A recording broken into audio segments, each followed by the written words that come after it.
era da Ave Maria, o universo viu gerar. No princípio, o Verbo se fez fogo, nem Atlas tinha o globo, mas tinha nome, o lugar, era terra.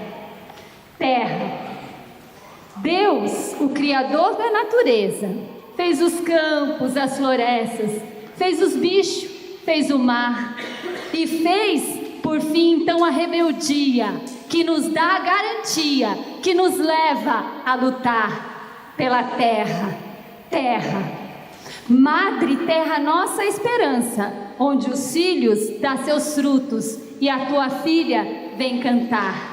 Viver é ver o sonho por inteiro. Eu sou sem terra, sou guerreira, com a missão de semear a terra. Mas, apesar de tudo isso, o latifúndio é feito um isso que precisa acabar. Romper as cercas da ignorância que produz a intolerância, porque a terra, gente, a terra é de quem planta. Poesia do Pedro Munhoz.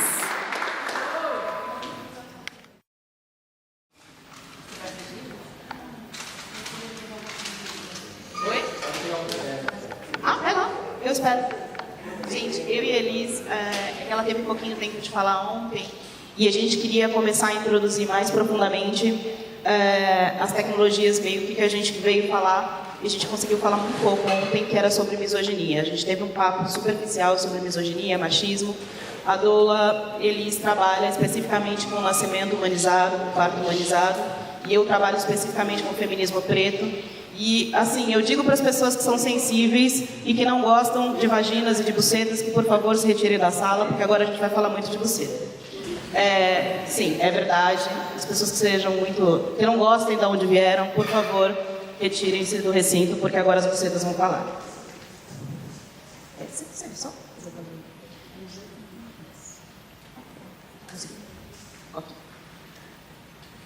Não sei se vocês lembram do episódio da Copa do Mundo, que teve um monte de brasileiro pagando mico lá fora, abraçando as gringas e falando da buceta rosa. Vocês lembram disso? Sério.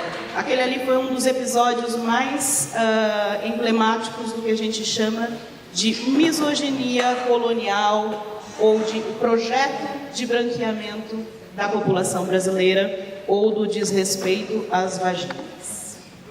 Certo? E como diz uma amiga minha, a vagina rosa ou a buceta colonizadora, ela é um portal. E nesse dia a gente escreveu um artigo juntos para uma revista de psicologia, e o artigo começava, e ele era baseado em duas autoras específicas descoloniais, Teresa de Lauretis, Maria Lugones, e uma outra anterior ao período pós-colonial do feminismo, que é Verena Stolk, que falam que um dos principais recursos que os colonizadores descobriram aqui quando eles chegaram foram os recursos reprodutivos. O que são recursos reprodutivos? Para poder trabalhar de graça, você precisa de trabalhadores. Quem é que reproduz os trabalhadores? São os úteros e as vaginas. Certo? Então, você dominar a força de trabalho das mulheres daqui da terra foi muito importante. Então, o estupro das índias e depois, posteriormente, o estupro das mulheres negras foi o que baseou toda a força de trabalho que ergueu o Brasil. E o nosso país ele é feito de mão de obra miscigenada, formada pelo estupro, e ele é liderado por mão de obra que não trabalha e não produz. Então, portanto, não pode ser chamado de mão de obra, e ele é feito de senhores de escravos nascidos da buceta rosa. Então, a buceta rosa, ela é da onde vem os senhorzinhos. Por isso que ela é um bem a ser alcançado, por isso que ela é um desejo. E quando o brasileiro sai daqui e vai lá para fora, a buceta rosa é um prêmio. E ele chega lá e ele desrespeita a mulher europeia, porque o sonho do brasileiro é obter o prêmio do recurso reprodutivo mais valioso. Aí eu escrevi, junto com a Lia Weiler-Schuckmann, não sei se vocês conhecem, uma das maiores teóricas da branquitude que tem hoje. Ela mora no Sul. E o texto saiu mais ou menos assim: credo, o brasileiro parece que nunca viu buceta. Então, na periferia das colônias, a vagina colonizadora é um artigo de luxo. Colonizado nunca viu buceta colonizadora. E quando vê, se lambuza na própria mediocridade diante de tal achado. A reprodução da mulher colonizadora é um recurso para o macho colonizador, para a produção de herdeiros legítimos, para a manutenção dos bens e para a pureza da sangue. A vagina rosa não é só um órgão, uma parte do corpo, uma buceta ou um palavrão. Ela é um significante dentro de um significado. Ela é um mundo de possibilidades, de acesso aos recursos negados ao colonizado, o acesso ao que há de melhor e o de mais escasso em termos de sistema sexo-gênero. O acesso à vagina colonizadora para o preto é a porta para a família colonial e a janela da estrutura da branquitude da casa de engenho. É o acesso ao clareamento dos filhos. O acesso à vagina branca é tudo o que foi negado ao homem preto feito carne. Ela é rosa, ela é bela e prazerosa. Abraçar a mulher branca é como abraçar a liberdade, já dizia Harold Cleaver. Para o brasileiro terceiro-mundista white pardo, que se acha superior, a vagina branca é antes de tudo um direito adquirido. Eles são o que há de melhor na raça brasileira. E eles têm o direito e o dever de buscar na vagina europeia a redenção pelo não rosa de sua vagina de origem. A vagina comum, a vagina escura, a vagina caucasiana do sul e a vagina preta. Vaginas vulgares, vaginas dominantes. Longe da fleuma e do glamour da vagina recessiva rosa. A vagina parda, a buceta amarronzada e peluda do hemisfério sul, é a vagina arrombada por onde passaram todos os 500 anos de exploração, de pobreza e de subserviência. É a vagina tropical que, com seu clima quente e propício, choca os mais variados tipos de répteis, com línguas rasteiras, à procura de buracos mais amenos em temperatura. O brasileiro nunca viu buceta, porque o brasileiro nasce cego, burro, só fode de luz apagada, cospe onde devia comer com gosto e odeia o santo lugar de onde saímos todos. E ave a todas as bucetas pretas desse mundo. Ave.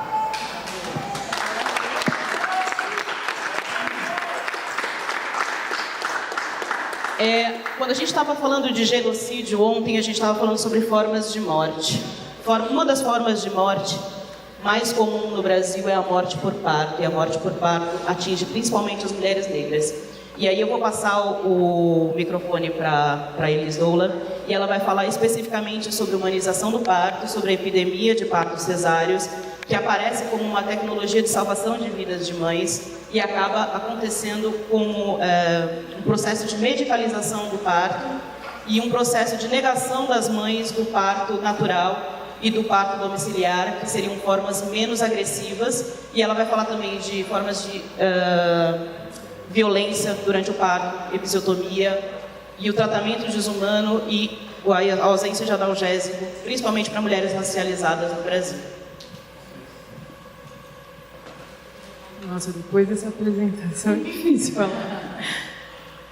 Bom, acho que eu comentei um pouquinho hoje mais cedo, né? Então, eu sou doula e eu tenho uma atuação majoritariamente na periferia de São Paulo, atendendo principalmente mulheres não brancas, né? Principalmente mulheres negras. Acho que quando que eu me desperto para o que está acontecendo em relação ao cenário obstétrico e a violência obstétrica, como a Sueli estava comentando. Eu tenho uma filha de 3 anos e meio. E há 4 anos atrás, quando eu engravidei, eu já tinha dentro de mim que eu gostaria de ter a minha filha fora dos hospitais. Eu gostaria de tê-la em casa, porque sempre fui muito resistente aos hospitais, sempre me curei, me tratei muito em casa, com ervas, tal, com a minha mãe, minha avó. Então, ir ao hospital para mim era sempre o último caso. Eu ia só quando porque todos os recursos que a gente já tinha tentado em casa não dava resultado, aí a gente tentava o hospital. E aí quando eu fui atrás para saber como que funcionava atualmente quem quer ter um parto em casa, um parto domiciliar, eu me deparei com a seguinte questão. Apesar de parir ser um processo fisiológico, a humanidade chegou até aqui porque as mulheres parem.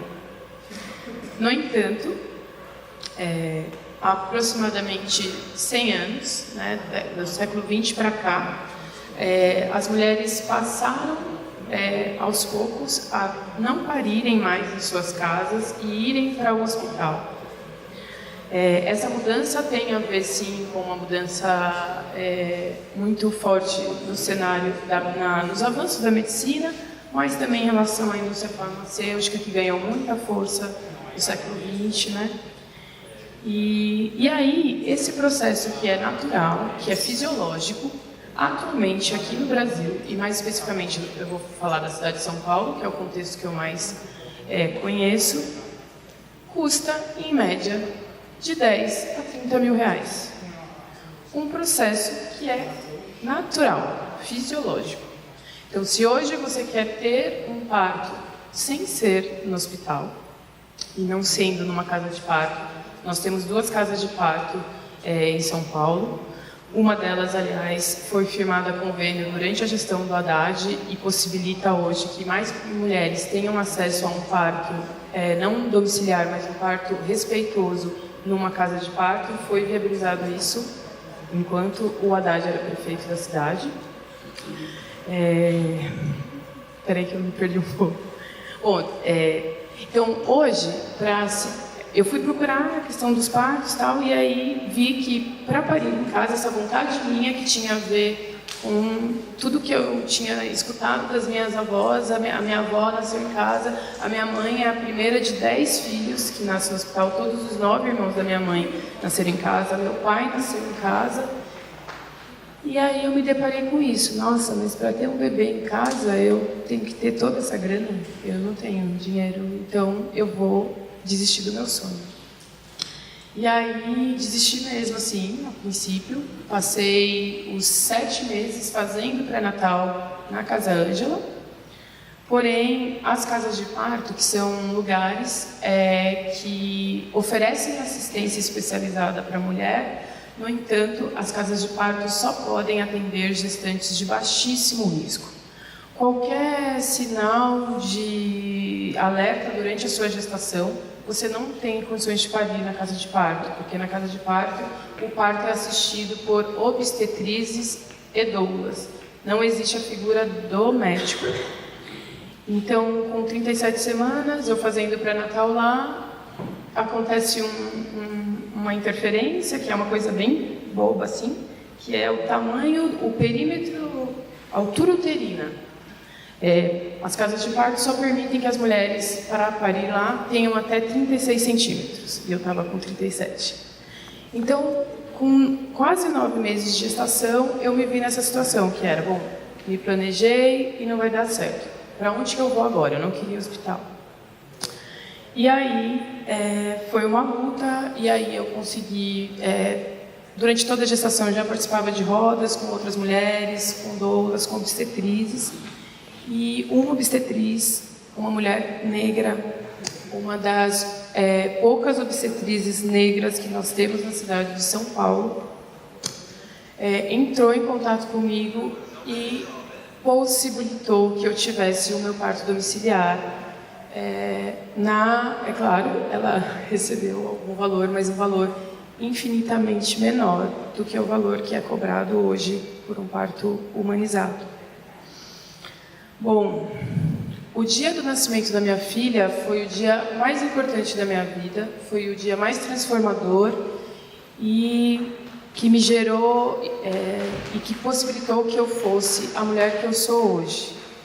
Então, o meu parto foi possibilitado, essa experiência positiva foi possibilitado pela irmandade com uma mulher negra. E a partir daí, eu fui me aprofundando cada vez mais na humanização, fui entendendo cada vez mais os processos, e aí eu fui estudar mais a fundo o que é esse contexto obstétrico brasileiro, o que são as violências que as mulheres sofrem durante o trabalho de parto e o parto, e aí fez mais sentido ainda a tudo que eu já fazia, que tinha a ver com a minha atuação na periferia, principalmente com mulheres negras. E aí eu falei, nossa, é parte de um todo, né? A conta fechava, que é o seguinte, a gente tem no Brasil um cenário que aproximadamente, nas maternidades privadas, a gente tem uma média de 90% dos atendimentos de parto são finalizados com uma cesariana. Quando o que é recomendado pela Organização Mundial da Saúde, a partir de evidências científicas, é que apenas de 10 a 15% das mulheres que não teriam condições de passar por um parto normal por alguma questão fisiológica. Aqui no Brasil a gente inverte esse número. E inverte por quê? Grana. Tempo é dinheiro. Cesariana em maternidades privadas são mais caras. No SUS, o número não é tão elevado como 90% a 95% como chega em maternidades privadas. No entanto, é bem além dos 15%. A maior parte das maternidades públicas hoje está 50% a 50%, mais ou menos, entre partos normais e cirurgias cesarianas. E aí fui buscar mais informações, e aí quando você se debruça nos dados, nas estatísticas, os piores dados estão relacionados com as mulheres negras. As mulheres negras são as que mais sofrem violência durante o parto, durante a gestação já, então durante o pré-natal, muitas vezes, todas as mulheres de forma geral, não só as mulheres negras, acabam tendo um atendimento de pré-natal bastante precário. Para a gente que trabalha com humanização, a gente questiona muito, porque são atendimentos extremamente padrões, que você só vai, só pesa, só mede, o médico só pergunta alguma coisa muito básica e você vai embora para a próxima, daqui a um mês você passa de novo. Então, é um pré-natal precário, ou seja, não se pensa todas as questões que aquela mulher possa ter e que possam influenciar durante o trabalho de parto dela, para que a gente pudesse, antes de chegar no trabalho de parto, conseguir reverter aquela situação e conseguir que aquela mulher tenha o seu bebê de forma normal.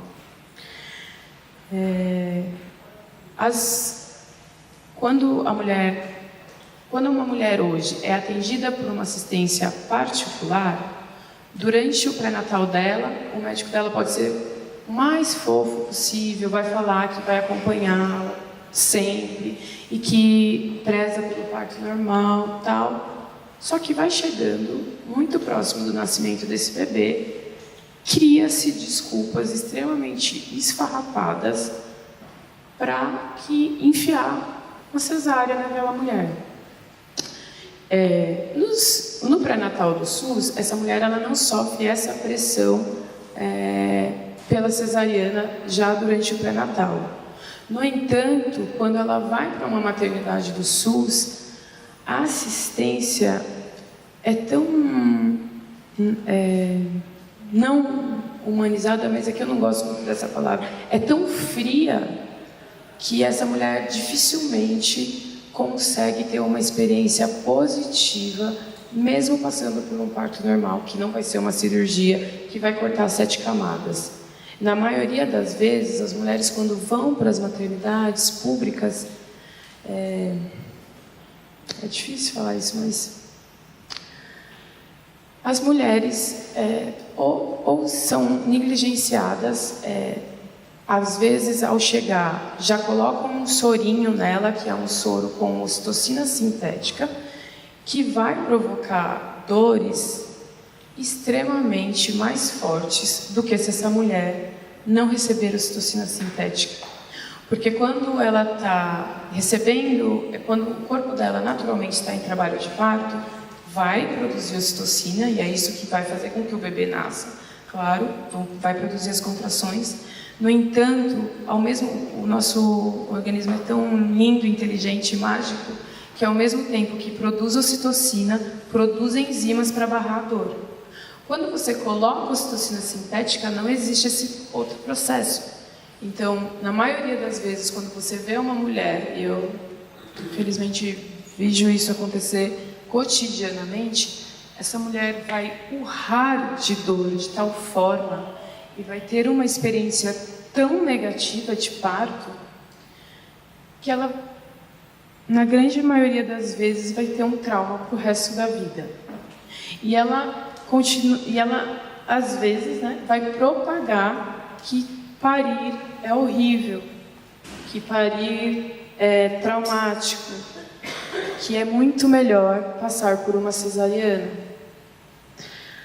A cesariana, eu como doula, eu não sou contrária à cesariana. A cesariana salva vidas. No entanto, a forma como hoje se faz cesarianas de rotina, cesarianas agendadas, e na grande maioria antes de 39, 40 semanas, é uma cesariana que vai sim aumentar em muito as chances desse bebê precisar de um serviço de UTI logo após o nascimento. Um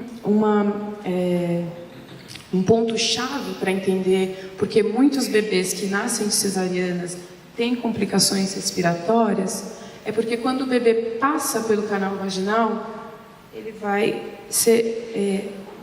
o tórax comprime tanto que todo o ar, a água que estava no pulmão do bebê ainda na barriga, sai. Quando ele passa pela cesariana, ele não passa por esse processo. Então o bebê nasce com muita água ainda nos pulmões. Às vezes os médicos aspiram e é suficiente, mas às vezes não é suficiente e esse bebê vai precisar ficar internado por um tempão. Ou seja, essa experiência dessa mãe com esse bebê acaba sendo prejudicada. Eu não sei aqui se alguém já passou por pela experiência de ter um filho numa UTI. Absolutamente, eu nunca passei, mas já acompanhei várias mulheres nessa situação. É muito ruim, gente. Traz um abalo muito grande, muito. Bom, tudo isso a gente está conversando aqui e aí durante as falas eu ficava falando, nossa, mas será que eu falar sobre parto humanizado e sobre o contexto obstétrico, será que tem a ver com toda a temática que a gente está falando aqui? Será que eu não vou fugir muito? Mas tem, porque isso tem a ver sobre a autonomia dos nossos corpos, isso tem a ver sobre descolonização dos nossos corpos. A partir do momento que tiram o protagonismo da mulher e passa para que essa experiência de parto seja mediada por uma cirurgia que necessita da figura de um médico, você tira o protagonismo da mulher e bota na mão do médico. Eu não sou contra médicos, não, de forma alguma. No entanto, é um momento que a mulher tem que ser protagonista. E estou falando tanto só para ver para mim. Acho que para além da cesariana ser uma cirurgia que muitas vezes ela é desnecessária e acaba gerando muitos pontos negativos para a mãe, para o bebê, as mulheres durante o trabalho de parto muitas vezes relatam que os médicos falam coisas absurdas, tipo, quando ela está com dor, para ela não gritar, que ela não pode gritar, que ela tem que ficar quieta, que na hora, isso talvez você já tenha ouvido, né? Que na hora de fazer você não sentiu nada e agora você está reclamando. Eu nunca escutei essa frase, mas já escutei coisas bem parecidas, sabe? Da mulher, de não poder a mulher ser ela mesma durante o trabalho de parto, por conta que a equipe que está atendendo não permite. Mais uma violência, né? Eu acho que eu falei bastante já e acho que... bom, ótimo. Tá bom. Tem uma coisa que acontece na maioria, isso mais em hospitais públicos mesmo. Nos hospitais particulares, na maioria das vezes, essa mulher vai sair de lá com uma cesariana. Dificilmente uma mulher que escolhe uma maternidade privada hoje vai sair de lá, mesmo querendo muito ter um parto normal, vão fazer uma cirurgia nela. E aí ela tem analgesia e anestesia e tudo mais. No entanto, nas maternidades públicas, em que a maior parte das usuárias são mulheres não brancas, o que vai acontecer? Se aquela maternidade tiver com um número grande de pessoas, estiver cheia, eles vão escolher em quem que eles vão dar uma analgesia ou não. E isso eu já escutei algumas vezes. Eles falam que, as negras são mais fortes. Eu já vi algumas vezes mulheres negras parindo absolutamente sozinha numa sala de parto, porque todas as outras pessoas da equipe estão em outros lugares e deixam aquela mulher no canto sozinha. E aí, na hora da analgesia, a mulher, se tem que escolher entre uma pessoa branca e uma pessoa negra, a anestesia vai ser dada na mulher branca. E a gente pode falar assim, não, então as mulheres negras são fortes, são guerreiras. Sim, nós somos fortes, nós somos guerreiras. Mas não significa que fisicamente nós temos diferença em relação à mulher branca e que vamos sentir menos dor. Isso é racismo. Não é porque a gente acaba tendo que enfrentar muito mais dificuldade em várias outras esferas da vida que nesse momento vão considerar que a gente é mais forte, por isso não vão dar analgesia pra gente. Quer falar os dados? Eu abri aqui um estudo da Universidade Federal do Rio Grande do Sul e aqui está apontando que a episiotomia sem indicação médica acontece em 55% dos partos naturais no Brasil. A indicação da Organização Mundial da Saúde é de menos de 15% dos casos, é de 8% a 15%. Tá. A epísio, eu não sei se vocês sabem, mas a epísio é um corte que é realizado em várias mulheres durante o trabalho de parto para aumentar a passagem do bebê. Mas isso não existe. Apesar de, sim, existir uma porcentagem que a Organização Mundial da Saúde aceita, é aceitável, mas não é nunca recomendável. A episiotomia sempre vai trazer consequências negativas para essa mulher. Sempre. Muitas mulheres têm a sua vida sexual bastante prejudicada, às vezes não só temporariamente, mas às vezes para o restante da vida, por conta desse corte que é feito. E quando é feito esse corte, alguns médicos dão um pontinho a mais ali, né? O corte é realizado no períneo, né? Que é a região entre a vagina e o ânus. Muitas vezes o médico dá um pontinho a mais, que é o ponto do marido, para ficar mais apertadinho. No entanto, o que isso ocasiona na mulher? Uma quase disfunção mesmo sexual. Porque dependendo de como o cara fecha, a mulher nunca mais vai conseguir ter uma relação sexual sem sentir dor. Fazem isso com as mulheres. Eu queria ver se fossem os homens que parissem se iriam fazer isso. Eli, só colocando aqui, até recordar, nós estamos no evento da Semana Nacional de Ciência e Tecnologia, numa universidade pública que se originou e se estabelece muito ligada a um curso de medicina e também de enfermagem, a gente tem, né, toda uma formação em obstetrícia também.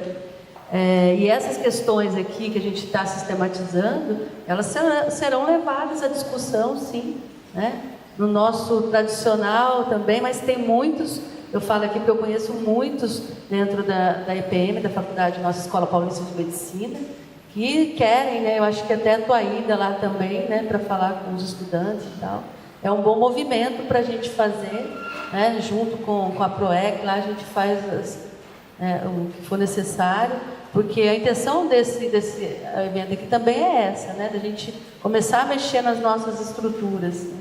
Então faz todo sentido que você, para além dessa questão científica, que é muito forte, tudo que você narrou, né, também, né, nós somos mulheres, temos mulheres aqui, estudantes, né?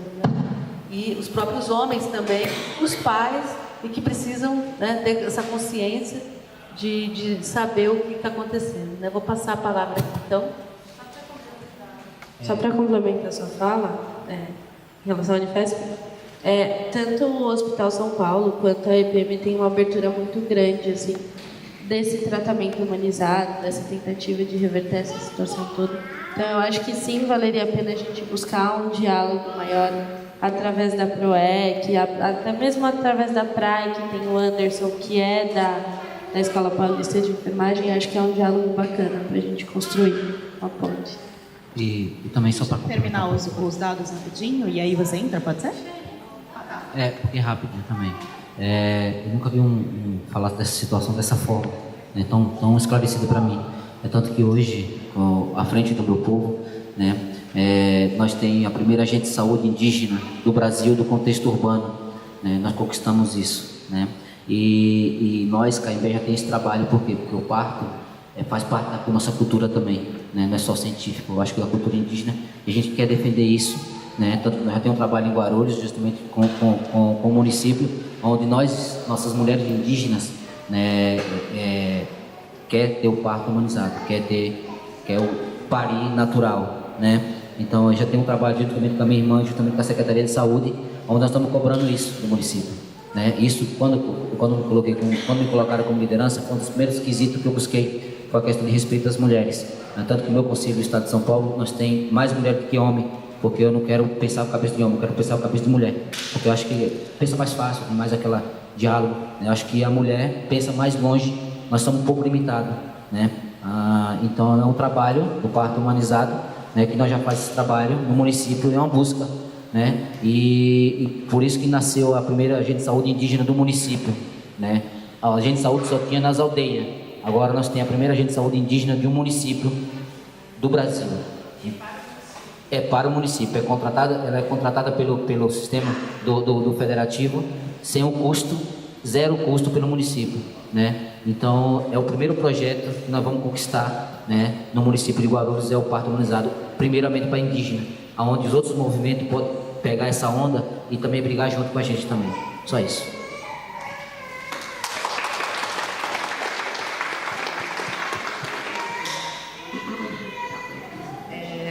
Eu tinha separado aqui os dados. 1 em cada 4 mulheres que parem hoje no Brasil sofrem violência obstétrica.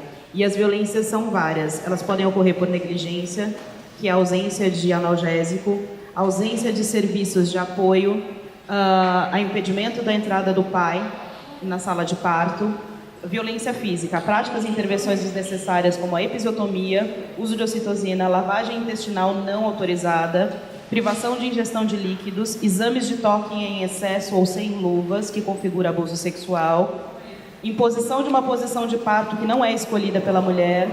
Eu achei interessante ele falar sobre a ideia de que você pode incluir dentro de uma cultura uma filosofia diferente de parto, segundo a cosmologia e a cosmogonia daquela cultura, porque dizem que as posições melhores para o parto são as posições que favorecem a gravidade na hora do parto. E a gente, como ocidental, tem a ideia de que as mulheres devem parir deitadas. E você parir deitada não é a melhor posição para o parto em nenhum animal da face da terra, apenas para os humanos. Rapidinho, já estou acabando. Porque são só isso daqui, aí você passa, porque aí você vai ter que comentar todos, porque tem bastante coisa. Imobilização de braços ou pernas. Nós temos o registro, inclusive, de que detentas estão sendo obrigadas a parir algemadas em alguns presídios. A Artemis e o movimento de mulheres encarceradas está trabalhando ativamente para banir a prática, que já foi banida pela lei, mas ela não foi banida ainda enquanto prática dentro de presídios. Vamos lá. Segundo a Organização Mundial, aí vai os dados da episiotomia, violência verbal, comentários constrangedores, comentários sobre o corpo das mulheres, comentários sobre o tamanho da episiotomia ou o tamanho dos lábios vaginais das mulheres, comentários sobre o número de filhos ou condições socioeconômicas ou estado civil, violência psicológica, toda ação verbal ou comportamental que cause na mulher sentimento de inferioridade, ameaças, abandono, violência física ativa, ou seja, tem pessoas que batem nas parturientes, aquela manobra em que a pessoa faz força na parte de cima da barriga durante o parto, que já foi banida e considerada como violência obstétrica, ainda é muito praticada. E existe a violência obstétrica em casos de abortamento, espontâneo ou não. As mulheres têm direito à recepção, a falar com uma assistente social, falar com a enfermeira e receber a curetagem correta, porque senão ela pode sofrer uma infecção hospitalar e morrer. Tem hospitais que estão se negando a oferecer os procedimentos sob motivos ideológicos ou religiosos e as mulheres morrem de infecção, principalmente mulheres negras e pobres. Então é muito importante a gente começar a discutir não só as tecnologias aplicadas durante o parto, mas as negadas durante o parto também, e as tecnologias que devem deixar de existir de qualquer maneira dentro de qualquer tipo de parto, porque vir ao mundo deveria ser uma coisa minimamente invasiva e violenta. Acho que quero falar uma coisa sobre as posições, né? Deixa eu fazer uma coisa aqui, que daí é mais fácil. As mulheres, façam em casa, acho que não vou pedir para vocês fazerem agora, é sobre as coisas da posição e para pensar por que é melhor a mulher ficar em posições mais verticalizadas. Primeiro, gravidade, obviamente, né? Então, o bebê está vindo, as contrações começam aqui e vai empurrar o bebê descer. A gente tem um osso aqui, que é o sacro. Vocês podem fazer isso aqui em casa. Bem em cima da e atrás, onde começa o cóccix aqui, né? No cóccix. E aí vocês vão fazer isso aqui, ó. Afastar as pernas e fazer esse movimento. Eu não estou gestante e eu já consigo perceber, só de fazer isso aqui, uma abertura maior, como se eu tivesse... imaginar uma linha daqui até aqui, quando eu faço isso, essa linha aumenta. Por quê? Isso aqui mexe nosso. E quando a gente está gestando, é mais flexível ainda. Então, a posição deitada não permite que esse osso mexa e o bebê encaixe melhor e saia. Essa posição, que é essa posição deitada, que é a tradicional em várias maternidades, que é a posição litotômica, ela foi inventada porque o rei Luís XIV gostaria de ver os nascimentos de seus filhos. Então, a partir de Luís XIV, se instituiu, é bizarro, que as mulheres deveriam parir deitadas. E aí, ignorando totalmente a anatomia dos nossos corpos, mas, mais uma vez, fazendo a vontade de um homem. Era só para mostrar isso. E façam esse exercício, manas, só para vocês perceberem que faz uma diferença.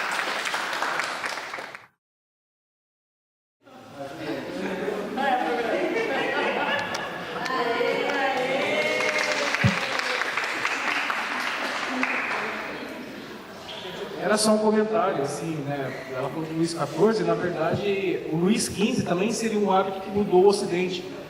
Antigamente, as pessoas faziam cocô agachado, como todo animal. E aí, de repente, um bobo da corte fez uma tela e falou assim: você pode ser um rei, mas na hora de fazer cocô, você é igual a todos. E o rei ficou com aquele negócio perturbando ele noite e dia, ele falou: não, eu quero que você me faça um trono real. Eu tenho que fazer diferente dos outros. A partir daí fizeram um vaso sanitário e a gente passou a fazer isso sentado. Isso veio de um outro Luís XV.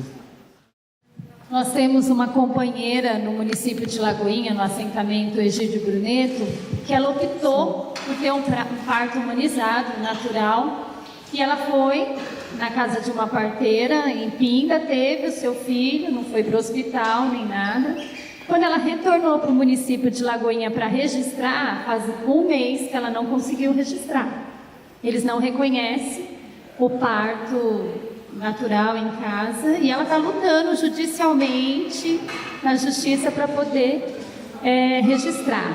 Eu tive os 3 partos, a cesariana, o induzido e o natural, e sem dúvida, né, assim, é extraordinário. A gente não fica com nenhum trauma. É uma coisa que vocês estão de parabéns por estar fazendo isso esse movimento para as mulheres ter essa opção, ter esse esclarecimento, ter esse conhecimento e lutar para as mulheres terem esse direito a registro, a ser tratado de forma como é, natural.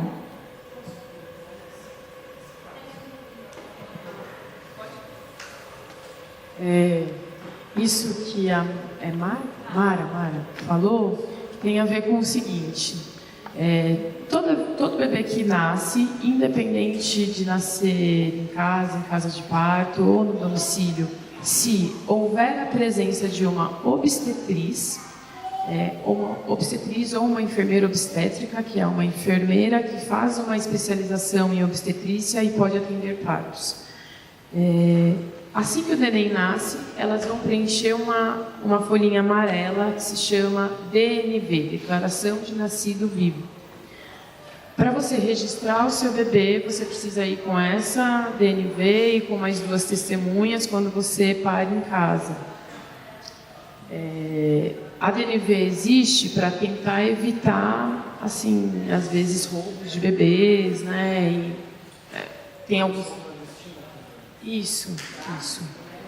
Então, a DNV ela surge para tentar suprir algumas situações, para tentar evitar que algo pior daquele bebê, na verdade o bebê roubado, enfim, gente, a DNV ela é uma ferramenta, no entanto, ela não pode ser um atravancador para registrar o bebê.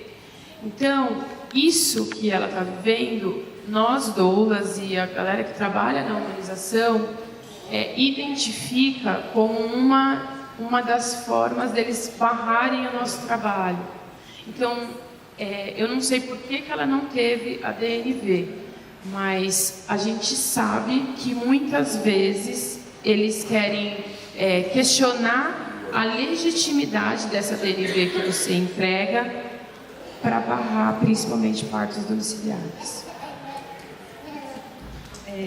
Uma coisa que eu ia apontar também, que existe um tipo de violência que ela está ali limítrofe entre violência de gênero e violência obstétrica, que são casos que a gente acreditava que eram casos esparsos, mas não são, que é o aborto por ordem judicial. Não sei se vocês ficaram sabendo, mas teve um caso recente de uma moradora de rua que teve um aborto ordenado pelo juiz. E conversando com a minha terapeuta que atende população de rua na região do Embu, a gente descobriu que é uma prática mais comum do que a gente gostaria que fosse. Então, aquela ideia de que as mulheres não podem ser laqueadas e nem fazer aborto por ordem judicial, que não é o Estado que decide se você vai parir ou não, não é bem verdade. Então, as mulheres podem ser laqueadas e elas podem ser obrigadas a fazer aborto, se o Estado assim decidir. Isso daí é uma violação de direito reprodutivo. Então, essa é uma coisa que a gente tem que prestar bastante atenção na hora de pautar direitos reprodutivos, que é quem pode parir, onde pode parir e como se pode parir, porque essa autonomia deveria necessariamente ser dada a quem pare. Acho que essa questão da grana e da humanização é uma questão muito séria. O capital chega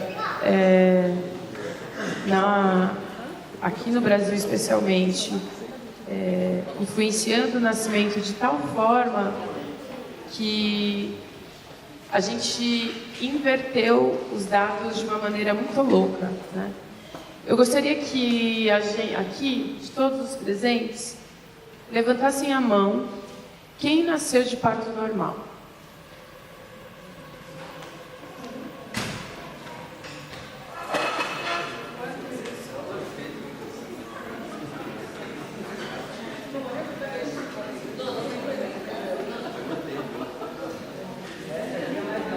E aqui a gente ainda está num número bom de pessoas que nasceram de parto normal, né? Alguns indígenas, que daí tradicionalmente também o índice é maior de parto normal. Mas às vezes eu faço essa pergunta numa plateia, principalmente pessoas na faixa dos 40 anos para baixo, assim. A gente tem quase que inteiramente a galera nascendo de cesarianas, que...